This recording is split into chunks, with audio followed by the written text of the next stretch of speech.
After I started transitioning physically and discovered how well it worked for me, I often found myself wishing that I had started much sooner. Now that I knew it was so good for me, I regretted that I hadn't known this before so that I could have experienced its benefits for even more of my life. I sometimes thought, if only I could have told myself in the past how great this would be, that it would be okay, that I can do this. But I realize now that this probably wouldn't be such a good idea. Talking to the past might not be possible, but a couple years ago, something strange happened that was just about as close as you can get. While I was searching a massive archive of emails for any accounts that would have to be updated with my new legal name, Lauren, by the way, nice to meet you, I found a lengthy message from early 2011 that I had mostly put out of my mind. At the time, I didn't really consider myself to be trans, except maybe under an expansive umbrella definition that encompasses anyone who isn't a conventionally masculine man or a feminine woman. I wasn't planning on transitioning, and I didn't consider it necessary. This person, however, seemed to see me as an echo of herself. Like me, she initially had an ambiguous gender for some time, and later decided to transition. She had walked the same path that she believed I was on, and she wanted to tell me where it would lead if I kept going. She proposed that my increasingly feminine presentation and identity were better explained as an early phase of self-discovery for someone who's trans, rather than just a gay guy doing drag. She pointed out that most gay men don't do drag in such a way that they intend to look indistinguishable from other women, whereas many people who later come out as trans do initially explain away their gender transgression as merely being drag, and deny that it could mean anything in terms of their identity.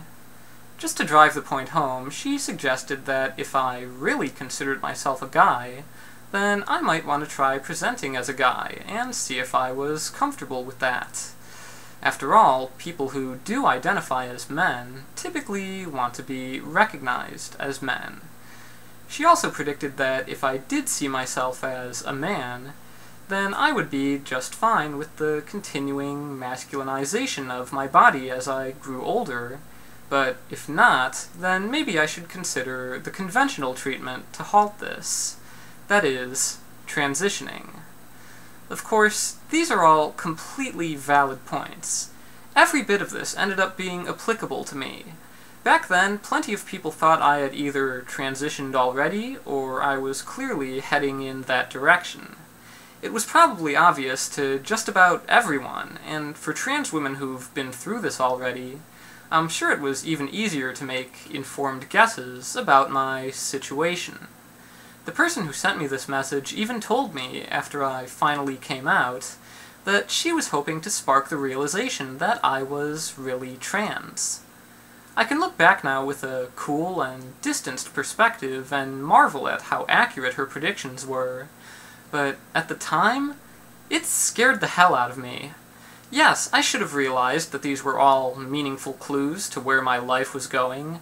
Yes, I should have realized that I'm probably not that special, and it's more likely that I was just another trans woman in denial. But I simply wasn't ready for this yet. I won't lie, I was seriously shaken by what she said. Think about it. If you believe someone is actually trans, but that they're so deeply closeted they're not yet out even to themselves, despite it being so obvious to everyone else, is it really a good idea to tell them they're just going to become more and more manly? You're literally telling them, I know you're scared, and you know that one thing you're so deathly afraid of? Yep, it's coming for you, just you wait. There has to be some better approach to letting people know there are options available, because if there's one way to hammer on someone's insecurities, this is it. But why did it disturb me so much when she told me that there was an answer to all this? Another path that I eventually did end up taking.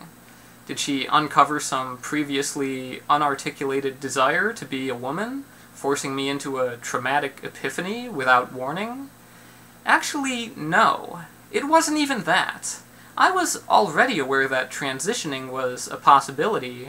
When you're wandering in the wilderness of gender outside the safety of its two major outposts, you tend to become familiar with the landscape, and transitioning is just about the most obvious destination there is. This wasn't anything I didn't know, but at the time, I didn't want my body to change. Sure, I didn't want to become any more masculine, and the prospect was frightening and profoundly unsettling. And yes, that should have told me something about myself. But I wasn't prepared to be physically female either. I was happy with how things were, and I didn't want to have to make a choice like that. Not yet. So while she was entirely correct about where I was headed, I still had to get there on my own. Just presenting the possibility, explaining it in detail, and trying to clear the path ahead of me still wasn't enough to tip me over the edge. For instance, right now, I don't really feel like having the surgery. You know, the one that most people are talking about when they say the surgery. Sure, it's possible that in 5 or 10 years I might change my mind, but if someone were to inform me of my eventual choice with great certainty in the present day, that wouldn't really help me.